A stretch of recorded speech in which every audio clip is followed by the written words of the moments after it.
Kamusta ka kaya? Ngayon problema. After a year, bumalik. After a year, okay. Opo. Tapos nung mga 3 buwan ko nakakaraan, nagpunta ako dito, bumalik po. Ano tawag ito? Nakadalawang session ulit ako siya magkasunod. Nawawala pagkatapos ng session. Tapos babalik ulit. Eh, syempre, kaya ko paulit-ulit. Kuya, hindi. Nagpakon po ako. Nagpa-second option po ako ng... Sabi ni Kuya, bakit daw? Nawawala, bumabalik, after 2 years, yan na naman, nagpa-session siya rito, 2. Siguro, masiguro si Kuya, tatanda ko siguro mga 2 buwan, 3 buwan, ganyan. Umabot po ko yung 1 3 taon. months. Hindi po yung bago po bumalik, nung natapos po ito. Once na nag-diffuse, ayan o, ito yung una. Ito po yung una. Ito yung una ha. Ano to? 2020. Ito ngayon ay 2024. So, 4 years ago. 4 years ago, meron si Kuya na posterior disc bulge. Ay, umpisa natin sa ano. Disc desiccation with C5, C6. Posterior disc bulge causing moderate to bilateral neural and central, ano to? Putol eh. Nerve, C5. Diffuse. Okay, diffuse. Disc bulge with cord approximately with bilateral and bilateral neural. Putol kasi eh. Moderate on the right, on the mild right and mild on the left. The same pa rin. C5, C6, diffuse. Pero nadadagdagan na nung... Posterior disc bulge and then intertechnical sacs in C6, C7. Ngayon, sa haba ng panahon, 4 years na, eto na. Eto na. Yung bago. Gumaling yung C5. Nawala yung C5. Wala na rin yung ano, wala na yung diffuse. Ang pagkakaintindi ko rito, sir, desiccation, mas maganda rin kaysa sa diffuse. Kaysa yung nauna. Pero yung sakit nyo, the same eh. The same. Bakit ganun? Kasi, ang itsura kasi ng desiccation, pumutok siyang pakaliwa or pakanan. Yan ang desiccation. Ang diffuse, ano ba yung ng pagkakaintindi mo sa diffuse? Diffuse. Pirat talaga. Kalat. Sabog, diffuse. Ngayon, hindi na siya diffuse. Hindi na siya diffuse. Hindi ibig sabihin nito, lumala. Talagang sira na yung disc mo. Yun ang ano nun. Kaya sabi ni Kuya, the same feeling. Talaga siyempre pagka ano, pagka pumutok na yung disc mo or nagkaroon ka ng desiccation, ang shortcut pa rin yan, pirat. Pirat. Ngayon, tatama ngayon yan sa spinal nerve natin at spinal cord. Yun yung central and bilateral neural foraminal. Central and neural foraminal. Minsan nga may kasunod pang stenosis yan eh. Pero sa kanya naman, ang nakalagay yun sa'yo, multi-level disc desiccation. C4 to C7. Umabot na ng C7. Wala C6 lang yan eh. Ay, may umabot na ng C7. Meron din yan. Sira na yan. Tsaka nga dito, Kuya, para sa akin mas okay na yung... Eto kasi, nakapag ano ka na eh. Nakapagtrabaho ka na, nakapag ano. Yung desiccation nga, kailangan ipagkumpara mo yan. Ibig sabihin yan, napuwersa mo siya. Maaaring pakanan, may ginawa ka ano. Kanan talaga. Yan, may ginawa ka yan. Talaga. Napirat siyang pakanan. Kumbaga, siyempre, yung pagtatrabaho natin, minsan nga yung pagyuko-yuko lang, yung mga pagganyan-ganyan, nakaka-apekto pa. Pero, kahit anong gawin mo rito, kahit pag ipagkumpara mo yan, or ano, kahit hindi natin ipagkumpara, nung 2020, putok na lahat yung list nyo. Putok na lahat. Nawala nga yung double mo. Pag binasa mo to, C5, C5, C6, C6, tatlong C6, isang C7. Tingnan mo rito. Nawala na yung C5. Malamang naging tightening na siya, hindi na siya nung diffuse nung nakaraan, siyempre nakapagpahilom, tightening disc. Ganito yung dati, tightening disc, ganyan na siya. Pero ngayon, desiccation ganito. Siyempre, bunga ng pag-aano natin, bunga ng pagtatrabaho natin, gano'n lang yun. Pero, kuya, hindi ka na makakaiwas dito. Hindi ka na makakaiwas sa sakit ng ano. Once na mabigla ka ng trabaho. Nakakuha na to, parang kumbaga nagkuhan ako. Dahil syempre, may health card kasi kami. ang suggest ng doktor sa spine specialist, therapy, syempre yun ang one eh. Tinapos ko naman yung therapy ko. Maganda naman, okay, kumbaga naka-recover naman po kuya. Kaya lang sabi ko, Bakit di mo pa tinuloy ron, kuya? hindi, tapos na kuya yung therapy ko. Kaya lang sabi ko balik ako kay master para kung baka final touch. Sa'yo ko yung one eh. Kasi pinapabalik pa niya ako ng once a month para yung session po ng therapy. Sabi ko baka pwedeng hindi na ako kasi nung after kaya yung gusto mo. O, di mas maganda yung ano, mas maganda yung adjustment sa akin. Kaya ako yung Kasi balik kung- ako rin ng kuya. Dahil parang hindi Pagka naman- binanggit mo sa akin to, mas lalo kong lumala. Ah. 4 years ago, talagang magtatrabaho tayo eh. Ang nangyari nga rito, napagaling pa nga yung ano. Sabihin na natin natulungan ko yung therapist or natulungan ako ng therapist mo. Pero, ang shortcut pa rin ito kuya, talagang diffuse ka or desiccation. Shortcut pa rin, pirat. Pirat talaga. May mga kilos na tayo talagang minsan lang, ginanon lang natin. O may ginanyan lang tayo. May tinangala lang tayo. Lumingon lang tayo ng ganyan. Parang may ano ah. At saka pa rin nagutok ko pag yung medyo napapalingon ka ng bigla. May nagutok Yes, talaga siya.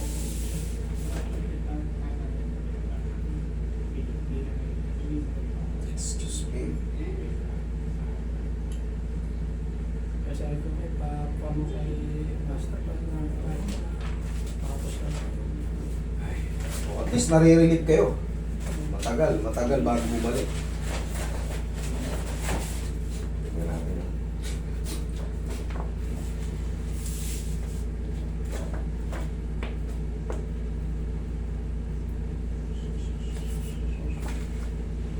Wala, kailangan nga ang nagbabasa nito ano eh. Talagang siyempre yung mga doktor lang. Yung sa akin, comparison lang. Comparison. Titignan mo lang naman kung ano yung mga sumobra eh. Katulad yan, no? Kasi may lining yan eh, yung puti. Tingnan mo may sumusobra. May sumusobra. Yan. Ito kasi yung itim na to, yan yung direct to the brain yan. Yan yung ano, yan yung spinal cord. Ito yung utak ko. Kita yung utak. Ulo yan eh. Yan, ito yung leg. Pag may sumusobrang ganyan, yan yung mga ano, yan oh. Yan yung mga may problemang disc. Pagka malinaw na, makikita mo, iba yung tsura niya, kumpara sa kabila, kumpara sa mga ano. Yan yun ngayong binabanggit na C3, C4. Pero yung C5 mo, plain na oh. Hindi na siya ano. Ito ngayon C4. Ito C4. Ay C3, C4, C5. Kung ikukumpara mo, wala na yung C5. Kasi wala na siyang extension. Ngayon itong C3, C4, C4, C3, tignan mo, may mga parang palabas. Yan yung desiccation. Ang desiccation kasi, pwede yan pakanan, pakaliwa. Pero yung para magkaroon kayo ng idea, para hindi kayo maligaw kung sakaling mapunta man kayo sa ibang mga therapist, may knowledge na kayo about sa mga nangyayari sa leg nyo. Kasi yan, bumabalik at bumabalik yan. Hindi mo na yan kasi mapapabalik. Di ba dati ganyan siya kakapal? Or sabihin natin ganito, pag pumutok siya, hindi na siya babalik sa ganyan. Sabihin natin ganito, para makita. Ganito kakapal. Pag pumutok yan, hindi na siya babalik sa ganyan. Magiging tightening dyan, magiging, kung kalahati siya, yun na yun. Tapos, maghihilom yun, na wala na yung desiccation. Pero, darating ang panahon, pag nakapwersa tayo, yan na naman, oh. Bumalik, oh. Dati, wala na to, eh. 1 taon nga, oh. Nakalaya ako. Pero kahit wala nga tayong disc problem, eh. Minsan, stiff neck lang, eh. Nagulat tayo, hindi tayo makalayo, no? Diba? Kailangan lang natin maunawaan na habang tumatagal ang panahon, umiidad tayo. Darating yung tinatawag na sign of aging, umihina yung mga piyesa natin sa loob. Relax lang. Pero sa tulong ng mga adjustment na to, mga ganyan, dumarami na kami ngayon. Kayo na lang ang maghanap o mag-analisa kung sino yung sa tingin yung mas magaling, mas marunong. Kasi ito, never ka, pag nagkamali ang adjust dito sa leg, Maari kang mag-collapse dyan. Hindi yan pwede basta-basta i-adjust ng kung sino lang.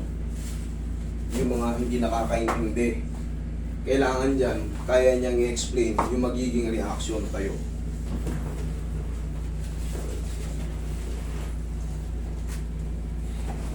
Tiga ka, patagilid ka. Kumarin mo muna yung shoes mo. Tsaka alam yung kalalabasan sa bawat adjust. Sa hatak o sa pilipit. Hindi kasi pwedeng ma-overpower yan. Once na sumablay yan, magkukulaps yung may-ari ng katawan. Pag na-overpower. Pero ikaw, alam mo na to, galing ka na rito eh. Nakailang balik na siya sa akin eh. Relax na. Eh, kasama ka pa ata dati nun eh. Kasawa ko. O yung, alam ko may kasama ko si Kuya eh. Tabi lang sa'yo. Pasok siya. Minsan kasi nakakalimutan ko. Salamat. Oo, iba-ibang tao, kumbaga. Iba-ibang tao, tapos minsan pare-pareho ng kaso. Hindi ko na Pero kung kahapon lang kayo, 2 araw, 3. Pero pag tumagal ng taon, buwan, kada buko rito sa isang araw, 25, 30. Dapa. Gilin niyo po yung ano.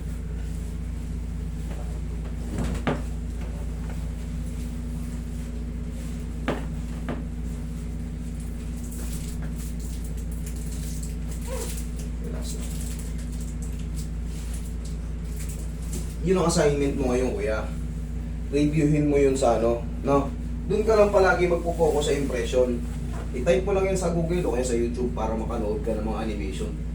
Ba't kaya bumabalik to? Ba't dati okay na to? Ba't ano ba nangyayari? What is diffuse? What is disc desiccation? Cervical disc desiccation type mo. Tsaka yan, hindi ka makakalaya pag ganyan yan. Pagka sumakit yan. Maramadalit talaga. Kasi nakalagay sa'yo multi-level. Sabi natin 4. 3 mapagaling dyan, isa ganun pa rin ang feeling. 3 yung napagaling, kumikirot yung isa, ganun pa rin. Isa lang pakaramdam. Kaya magtataka ka, bakit ganun pa rin kasakit? Eh yung isa naayos ba? Hindi. Ganun pa rin. Ganun pa rin.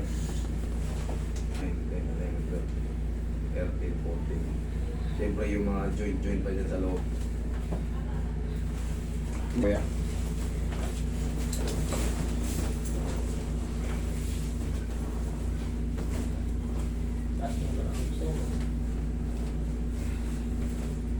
Kaya basta ang sinabi ko sa'yo, di ba dati galing ka na rito eh. Pag meron pa, balik lang. Pero pag wala na, enjoy life lang.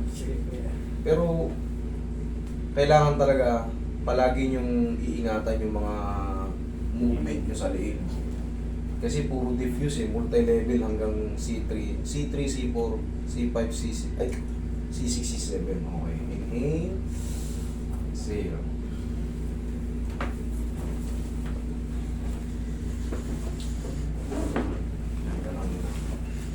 Kailangan kasi yung traction. Pero kailangan yung maingat. Hindi yan pwedeng sobrang lakas. Mararapture yung nyo dyan. Kailangan. Sa set looks, may weights lang nilalagay. Oo. Titimbangin ka, tapos start ka sa mababang kilo hanggang Oo, mabagal yung traction nila. Mas maganda sa mga natatraction yung anuin mo lang. Huwag kang matakot. Kailangan talaga ibigay mo. I-compress. Tapos ang exercise lang nito, kuya, huwag yung pababa, huwag yung pataas. Mild lang na lingon lang, left and right. Yan lang natin sa umaga. Huwag yung pipilitin. Basta yung sagad lang na Yan. Yan. Nalilingon pa naman eh. Ganyan lang. Huwag na huwag kayong maging stretching ng ganito. Ginaganyan, tapos yung sinasagat na ganun.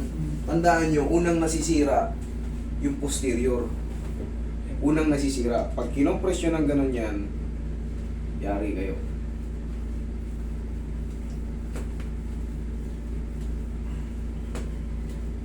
Tsaka kung saan, kanan ka ba? Kanan. Yan, kanan yung ano. Siyempre, itong malaking pambuhat eh. Bumibigay kasi yan sa mga weights na ginagawa natin. Mga binubuhat natin weights. Tapos pag mamassage nyo yung sarili nyo, kahit pa paano, medium type lang. Huwag yung padidiinan kasi sa loob yung sakit. Hindi naman naabuti ng massage nyo yun eh. Lalo, malalamog lang yung mga muscle, yung mga tendon nyo, mga ligaments nyo. Kumbaga secondary lang to eh. Kailangan talaga mayroong adjustment. May mabago, may lumakutok dyan, mamahatap.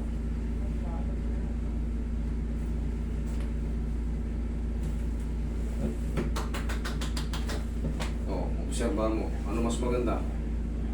Yung ngayon o yung kanina? Yung gumanda. Oh, man. Yan naman, galing na sa akin si Kuya, alam niya na yan.